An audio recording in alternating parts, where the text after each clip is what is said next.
Welcome to Telangana rising news. నేడు bio Asia సదస్సు ఘనంగా ప్రారంభించనున్న సీఎం రేవంత్ రెడ్డి గారు.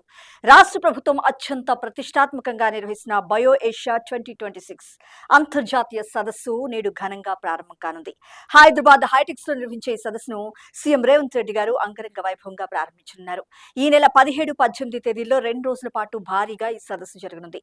టెక్ బయో ఇన్నోవేషన్స్ లో దేశం గ్లోబల్ హబ్ గా మారుతున్న నేటి తరుణంలో అధునాతన సాంకేతిక విజ్ఞానంతో లైఫ్ సైన్సెస్ రంగంలో భవిష్యత్తు ఆరోగ్య సంరక్షణకు సంబంధించిన పలు అంశాలపై ఈ సదస్సు చర్చించనుంది. 2 రోజుల పాటు నిర్వహించే ఈ సదస్సులో జాతీయ, అంతర్జాతీయ నిపుణులు, శాస్త్రవేత్తలు, బయో సైన్సెస్ రంగ నిష్ణాతులు కూడా పలు అంశాలపై ప్రసంగించనున్నారు. ఇక్కడ మరొక ముఖ్యమైన అంశం చూసినాం.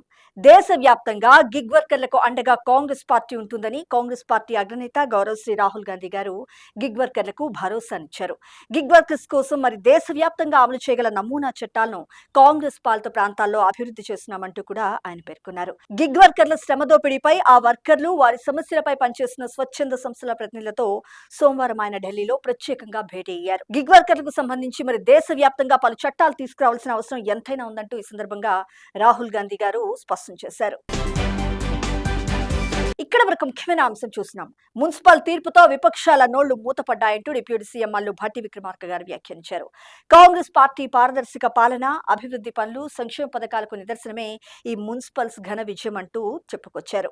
సోమవారం మధ్యలో ఆయన మీడియాతో మాట్లాడుతూ కాంగ్రెస్ పార్టీ కేవలం గ్రామీణ పార్టీ అని మాట్లాడిన వారికి ఈ ఫలితాలు పూర్తిగా చెంపపెట్టు అంటూ పేర్కొన్నారు. అసెంబ్లీ, పార్లమెంట్, పంచాయతీ ఎన్నికల తరహాలోనే మున్సిపల్ ఎన్నికల్లోనూ ఓటర్లు భారీ మెజార్టీతో కాంగ్రెస్ పార్టీకి పట్టం కట్టారంటూ పేర్కొన్నారు. ఇక్కడ మరొక ముఖ్యమైన అంశం చూసినాం.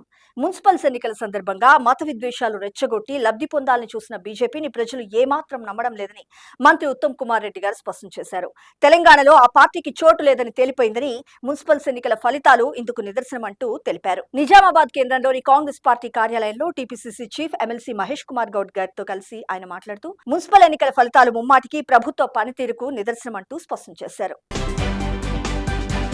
ఇక్కడ మరొక ముఖ్యమైన అంశం చూసినాం. అంతర్జాతీయ ప్రమాణాలతో ఇతర రాష్ట్రాలకు రోల్ మోడల్ గా నిలిచేలా భారత్ ఫ్యూచర్ సిటీలో ప్రత్యేకంగా హెల్త్ సిటీని అభివృద్ధి చేస్తామని రాష్ట్ర ఐటీ పరిశ్రమల శాఖ మంత్రి దుద్దిళ్ల శ్రీధర్ బాబు గారు స్పష్టం చేశారు.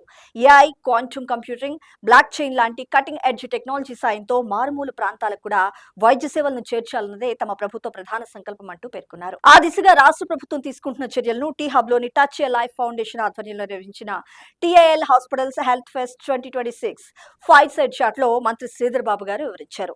రాష్ట్రంలో ప్రతి పౌరుడికి హెల్త్ ప్రొఫైలింగ్ ను మెయింటైన్ చేస్తామంటూ స్పష్టం చేశారు. ఇక్కడ మరొక ముఖ్యమైన అంశం చూసినాం. మేయర్, చైర్పర్సన్స్ ఎన్నికల్లో కాంగ్రెస్ పార్టీ సత్తా చాటింది.